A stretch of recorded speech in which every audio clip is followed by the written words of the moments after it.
the Wild West, a place of unbridled ambition, lawless lands, and men driven by the pursuit of power. Lawmen fought to maintain order, while outlaws roamed free, carving out their own bloody legacies. But one man stood above them all, a bounty hunter who dispatched more criminals than any sheriff could ever dream of. This is the story of a man whose name has become legend, a bounty hunter who lived by the gun and died by it too. Welcome to the story of Jim Courtright, the deadliest bounty hunter of the American frontier. Number 1, the American frontier. The American frontier was an expansive, untamed territory, stretching from the Mississippi River to the Pacific Ocean. This vast land, much of it unexplored by European settlers, was both a land of opportunity and chaos.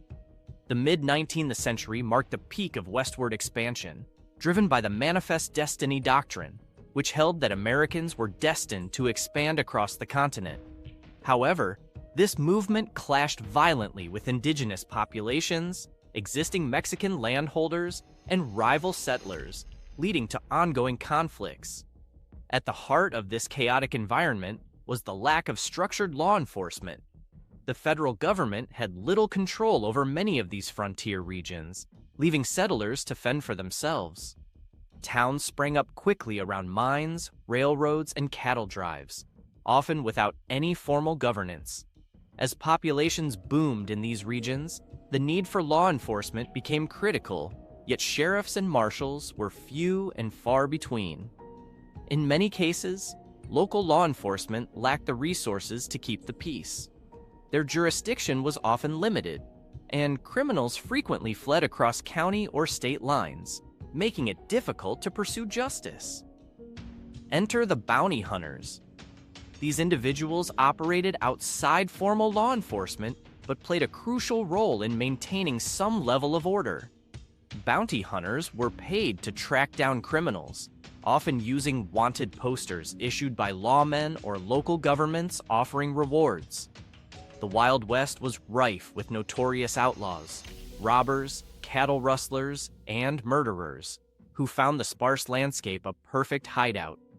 This made bounty hunters essential in tracking down fugitives who moved through the rugged mountains, deserts, and vast plains. Beyond the lawless terrain, the American frontier was also shaped by its saloons, gambling halls, and brothels, which became hubs for both social interaction and criminal activity. Towns like Dodge City and Tombstone gained notoriety for their gunfights and rowdy nightlife. In these environments, violence was commonplace, as disputes were often settled with a gun rather than a court of law. The lack of legal infrastructure meant that personal grudges and disputes frequently escalated into deadly confrontations, further contributing to the frontier's chaotic reputation. Despite the harsh conditions, the frontier attracted people from all walks of life. Some came to strike it rich through gold mining or cattle ranching, while others sought a new beginning, escaping the more rigid social structures of the eastern United States. But the promises of wealth and freedom were often coupled with hardship, as the frontier offered little in the way of security or certainty. Settlers had to contend not only with outlaws, but also with hostile wildlife, disease, and the unpredictable elements of nature. Droughts, harsh winters, and scarce resources made survival a constant struggle. The lawless environment of the frontier also gave rise to a specific type of individual, the vigilante. Vigilante groups often formed in towns where law enforcement was ineffective or absent altogether. These groups took justice into their own hands, sometimes meting out brutal punishments to suspected criminals. However, vigilante justice often blurred the lines between right and wrong, as innocent people were occasionally caught in the crossfire of hastily formed judgments. Number 2, Courtright's early life. Jim Courtright was born in 1848 in Sangamon County, Illinois, a largely rural area where hunting and gun culture were part of daily life. As a young boy, he was fascinated by firearms, practicing for hours to improve his accuracy and speed. Courtright's obsession with guns became a defining trait of his early years. While many boys his age played, Courtright was already developing the skills that would later make him one of the fastest shooters in the West. He reportedly learned how to fire 2 revolvers at once, a rare skill that gave him an edge in gunfights, and carried his guns in a backward-facing holster for quicker draws. At the age of 17, when the American Civil War was raging, Courtright lied about his age to enlist in the Union Army, joining the 7th Iowa Infantry. Though the Civil War was a brutal and harrowing experience, it shaped Courtright's early understanding of violence and survival. During the war, he fought in some of the most intense and bloody battles, including the Siege of Vicksburg and the Battle of Fort Donelson. His conduct in these battles earned him a reputation as a fearless soldier. His skill with a rifle and quick decision-making saved his life on multiple occasions. It was during this time that Courtright's reputation for bravery grew, catching the attention of his superiors. The most notable incident in his military career occurred when he saved the life of General John A. Logan, a Union leader, during a skirmish. A bullet destined for the general struck Courtright instead, an act of heroism that solidified his reputation. The general's misunderstanding of Courtright's name due to battlefield noise led to him being referred to as Jim rather than his birth name, Timothy, and the nickname stuck. After the Civil War, Courtright found it difficult to return to normal life. The experience had left him hardened, restless, and drawn to the lawlessness of the frontier. Instead of settling down, he traveled extensively, spending time in different parts of the American West, including Kansas and Nebraska. His wanderlust eventually led him to Texas, a state that was still grappling with violence, land disputes, and outlaw activity following the war. The chaotic, fast-growing towns of Texas appealed to Courtright, and it was here that his transition from a soldier to a bounty hunter and lawman began. Courtright's ability to handle firearms, coupled with his fearless demeanor, quickly made him a force to be reckoned with. His transition into law enforcement was not so much a calling, as it was a way to channel his experience and skills into something profitable. The post-war frontier was a place where violence and power often went hand in hand, and Courtright knew how to navigate these treacherous waters.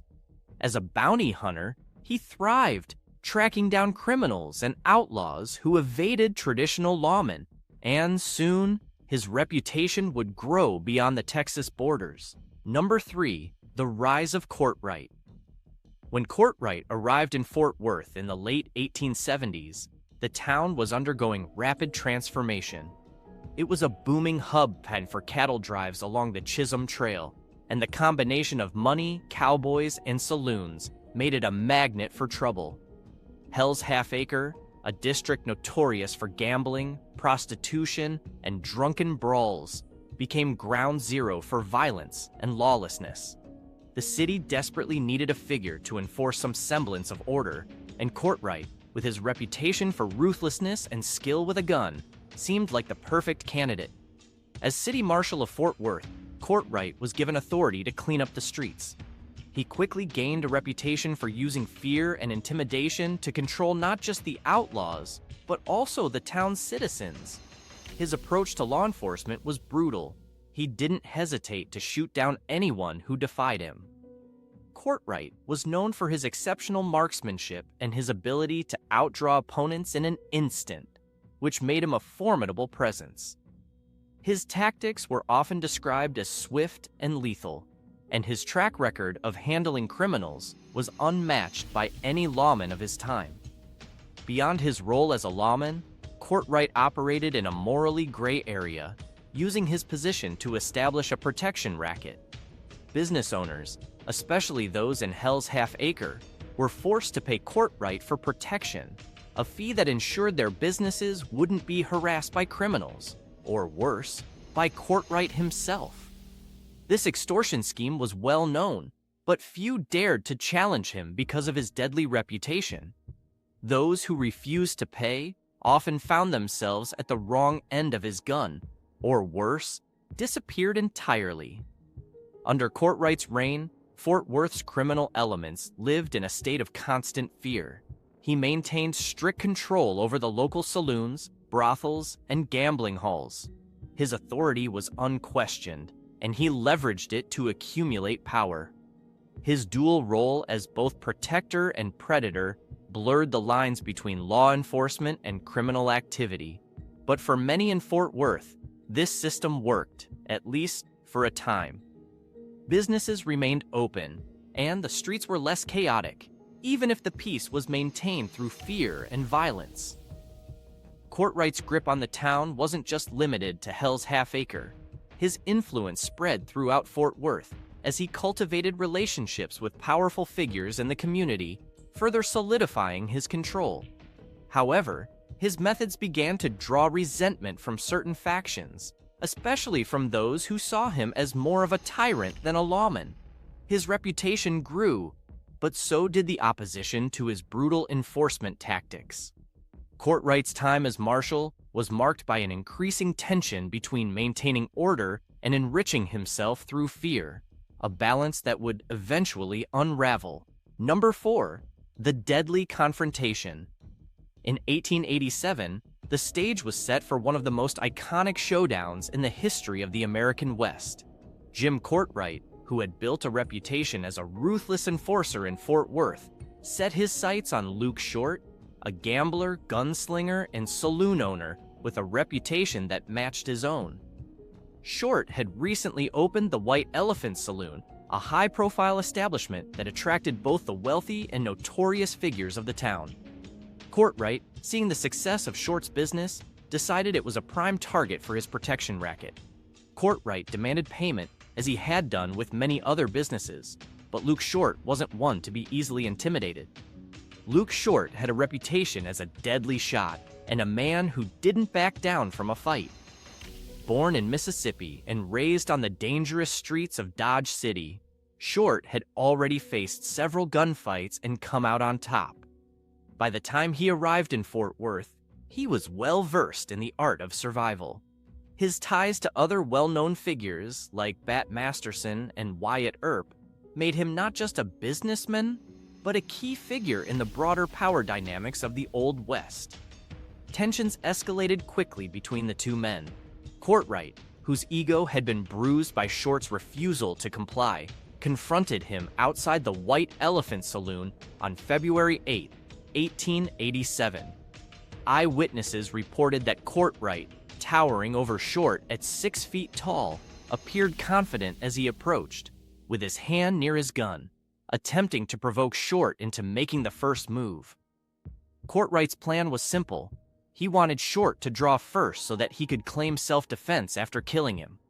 However, Luke Short was no novice in gunfights and had already prepared himself mentally for the standoff. What made this confrontation particularly tense was Courtright's history of outdrawing opponents, often faster than they could react. He had already earned a deadly reputation, but this time, he underestimated Short's calm under pressure. According to accounts, Courtright reached for his pistol but fumbled slightly as he tried to intimidate Short by pulling his gun from its holster. This brief moment of hesitation proved fatal. Luke Short, known for his cool demeanor in life-or-death situations, swiftly drew his gun and fired, hitting Courtright in the chest.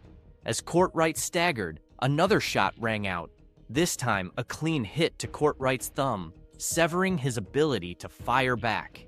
He collapsed on the street, mortally wounded. The entire exchange had lasted mere seconds, but in that brief time, one of Fort Worth's most feared figures lay dying. Courtright's death marked the end of his reign in Fort Worth and solidified Luke Short's place as a man not to be trifled with. The news of the shootout spread quickly throughout Fort Worth and beyond. It became one of the most talked-about events of the era, with newspapers covering every detail. The fact that Short, a smaller man and primarily known as a gambler, had taken down someone as dangerous as Courtright further elevated his status. The aftermath of the duel left an indelible mark on Western history, with Short being acquitted of any wrongdoing due to clear evidence of self-defense.